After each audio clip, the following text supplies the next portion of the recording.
pakhat pa po kha nilo pian roll kan zir dong ka ti kha tun video chuan tutorial ne kron le tun video a hian pian roll kan zir howang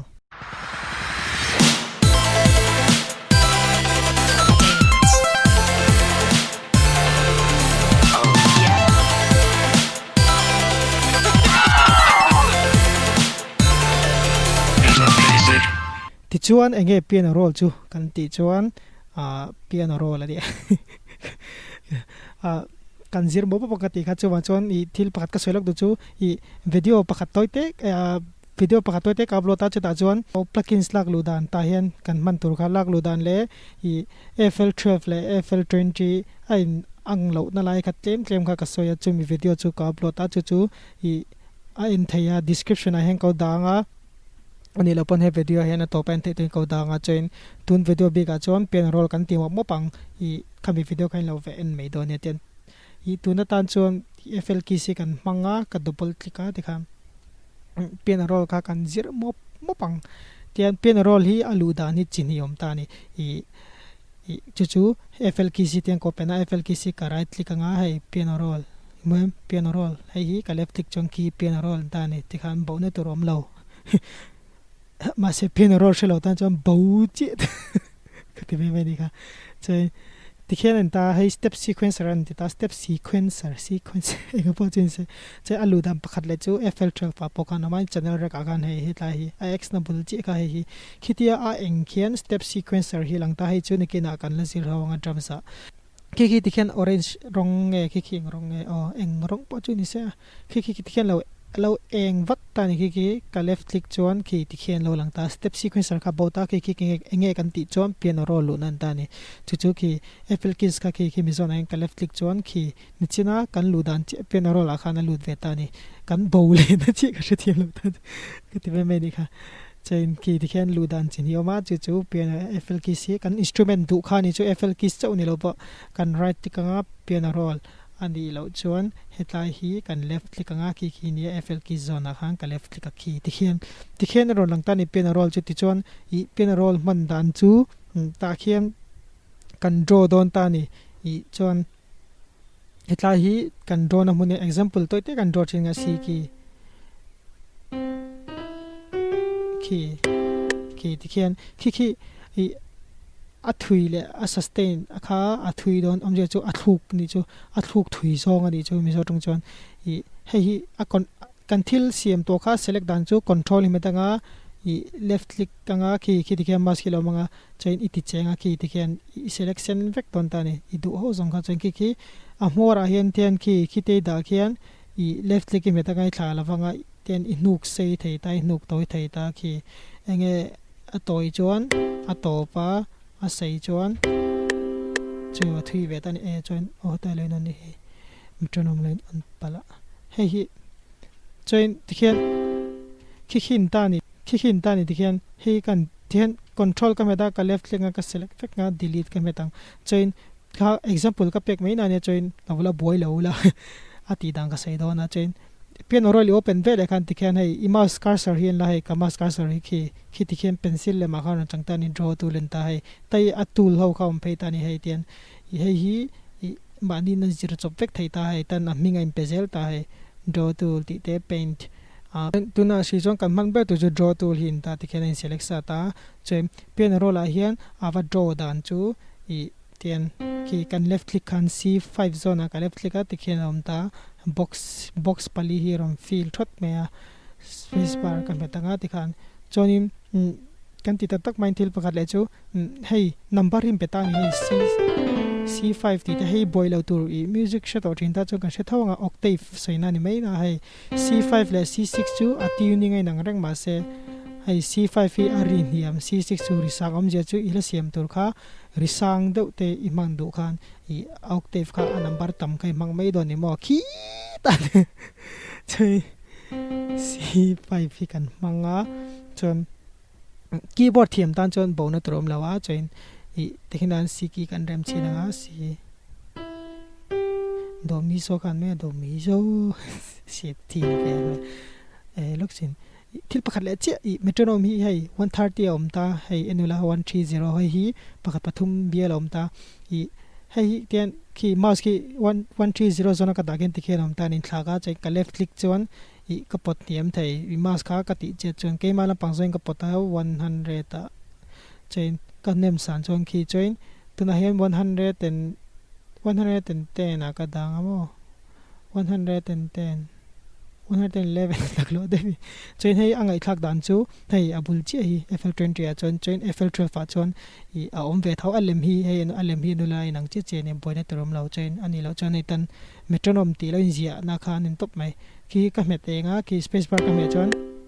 chain ki enge pen roll chu kan ti chon ki mi box ho ki ni mai a ten ki kha ka me ta chonin hei arin a fia na piang hi hei me mai te a fia na piang hi a vok khan ta ni vok hriatthiam tan chuan ki 2 3 4 chain hemi piang hi tonic sulfa nga lo ngai taila abar puyang kha ni mai chu chain hemi hi avok khau kha abar puing kara vok om ho kha chain ki dikhen ani khen si kin ta chain ni video hi arel tu lo nang ka ti mop do chu video te in shet thiam tu lo chon lo ended le mai wila I chain dikhen si ki karamanga f ki chain avok tina hian ki ka thlak sinang join in G hei ka te kan ti chon C ki chon F ki le G ki le A minor kalpui ta ni minor A minor chain kim zo khen A minor tikhan music lo keyboard lo thiam dan chon so nge ni lo ka va me je tikhen ta ni ki vok tina khan tikhinan I select dang ka soida control me ta left click chain tikhinan G की B की अब खाया तो काउंट देखते देता है ठीक है खा दिखाओ दिखान है कर पत्तो है ना खा दिखान ये आइडिया अंग काने रेम थे ता नहीं दिखें पेन रोल जो ट्रेन की दिखी निपट से piano ilo thiam lo mo keyboard me thiam lo ta ni ka ta khan I ru kha lo ha man view mai the ha lo to ni ha lo lo chain ki tiang che che ki ol sam de warem dan kaun tani FL hina ron chom ta chu chu ati dang kha kan ti hawanga join tu na mi hi ka select ve ka control nen join ka left click ka ki ti hian ka track ka join delete ka met to pa ki ti hian about to join I keyboard lo met thian lo ta ni join kha kha boina turum lo a I FL hian thil thada me ron choma chu chu ke poi keyboard ka thiam em lo ma sai ka chhor khop ma ya chu chu hei magnet lembul che hei stamp pin je ka tan minga stamp ki ka left click nga ki ron lang ta thlo many advanced zone ka da phei chong ki tam de ron lang ta ki nge kan ti chong chord chawa hei a fifth ninth te mo fifth octave ti ta major ki te ho kin ta ki I tekina I la siam tur kha I mi hlai lo siam sakta I ki khan or shilta chai keyboard kha ni met thim lo mo tai piano ro la hen rem ngei na khai shilo thei ta ni khata kham boina turum lo ta ni tekhinan I major 7 C major 7 talo pe chani chan ki major 7th zone again mouse khai danga I left click anga chain hei C zone box ma sabai click to pa ki C major 7 kha tikhan chain delete kamet lenga select back ta chain nichina kan rebang che che kan rem chinango measuring ta C measuring kan tran ta C chimzo F measuring kan tran le vok tina kan thak ta F chanin G ka tilyang measure bok where is G A O chain chimzo C ka tilyang minor to pain hai minor ka tlikang chain A minor khong e ki khen du anu kol vek thei nei ve khati tlik ka thla lo lamo ma se ani lo pon ki tikhen select ve ka idu huna khan ten select zong ka chu chereng thai chain ki A minor am ta ni ka play china kha nichina ka ti nen khan tanglam na tami ro ta ni thil ni lo ka va met chia soril to kha I tikhan I nichina ka siam nen khan danglam na kha tami lo ta ni chuan tikhan ol sam de win I akin ron pe campaign kai ti thea join atira ka example tong khan tekinan dule alak lo akhaya te ti chong control me tai left click ka ki tikhen ni select ka khaya te tikhan join hei te ipot to yang tikhan i du dang khan ni thei ani lo pon hei voi ni te rik ti do chu hei headlight tool sawi hei cut tool slice tool hi hemi te shortcut chu c ania chei shortcut ki man don chon hemi off tur video ma sang ka sai to kha chei shortcut ki kamang tang tana c ka me ta c slice chei te hei te voi ni te ka rik ti du ta lai ta ka philanga kha ti khan i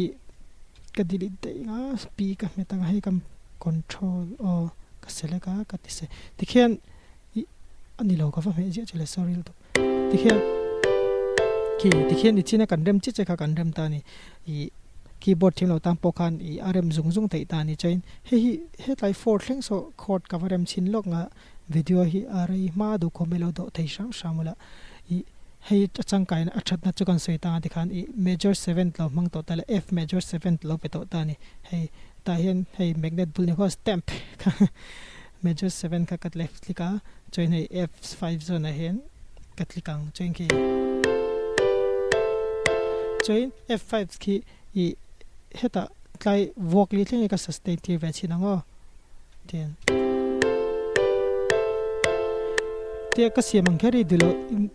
ka siam ang inlo 0 point ni pon i ka siam ang kher lo po hian i anua khan nang ma ni khan in idea khan la te ka rem velo mo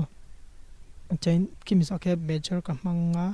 g ki zona g5 chain hei tlai hi achung hi te ti chet khan ti phei theya chain ani lo chon hei 1 2 3 zona hen i mas ka so ka kut le malang khian a vir thei khai ma sa vir thei khai ti vir khan ki zoom in zoom out mo ka ti khan thei ve kan chain hei hian i ti chet hei i zoom in vak nga ten chain g tu na hei measuring ka dawnga g ki g5 chimiza c ki kan to bango c5 a measure thawin ki tikhian all sam te men ta ni ki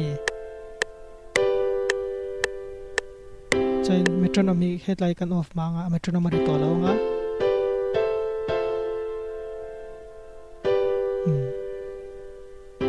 ki tikhian deuh ber mai pen ro ka man dan chu chord kha kin chain tikhian i khi lo experiment ula i ki sang te lo re mula nang ma idea khan akilai ka ti avok lai do ta ka i set wanga i zir ve thei ta ni chain thil pakhat kan ti le lok nga top nan i video hi say over lu tok lo nan i hei keyboard i lo meta ten hei mi thla chon velam pang chawang khan ta ni keyboard chu kut paning kan meta tung ting ni ta chain hei velam pang khang chords hi hemi chord sawi lo meta nga khan lo ngai tai la te ro chonin eating lam pang hian feel song kha ga rineu ne wang ha kan siam thin ta ni ten khang kan siam thin ta ni chen chu toy te kan siam chin nga chen hei je te kan seng ari rang le ri mong teng ka siam chin nga chu kan siam bo panga lo ngai thlat to pula hei box ni kan feel ve chin nga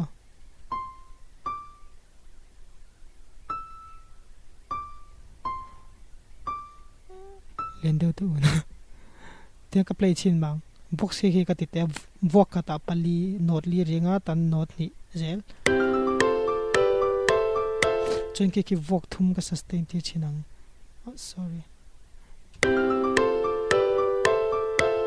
ka chen hei ka pot te dangan thiam to ka left click thla ani ka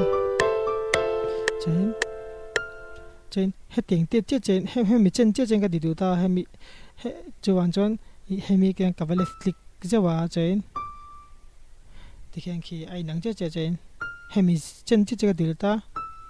tikhen i duang chen kha i va click jawa ti i draw le jal te ani lo chon ma ni khan ten apo te le vek thei tho ma se kha te nge pe lo khan ai chen chon hei ten tami ka click to patang ka wat ten ka ti na khan ai chen khana ro paste le jel tinan jo ki tu na po tikhen hemi avok le to be ka sustain du ta hemi hi avok le sustain sa ma hi ka left click se wa sia ki tikhema tikhen in experiment don ta ni in solo ti vak thei ta chain hemi te hi te hinan plugins dang te in la lu tanga hei se ta tang hian ten plugin tang in du te hi la lu tola ti khan I a solo part te ka chuk tu na miang khero te poka I thil ridang de ka in mang du thin in mang du thei ta chuan chuan ting plugin sawi khal tamula pakhat thi hei citrus ti te nileng tenga khal thin ta chain hei ten a pakhat te hian nileng leng ta pinga khal thina chu chu enge thatna kan ti chuan tia kan tui chho tak ta thil kan siam chho tak khan he chu tiang ri chu ta he mi plugin sign chu ta chuan om ti ha kan sha thei thin ta ni chu wan chuan lo khal tamula plugin so po hi champion ro li ten lo zir tamula nileng leng teng ka zir thin ta chain video hi are over on tin video tan chuan ti zoi pen ro kan zir ho thei ni phot se chuan video le chuan pen ro thobi kan ziranga drums vok tang kan zir ve to don ne chain video le ente zong chunga lawm thu ka soya chonin ka video te mi lo like am subscribe sak thuring kangen chowa chon no covid lo wala chain kai mule theu don ne in za fa chunga ceiling om kalome bum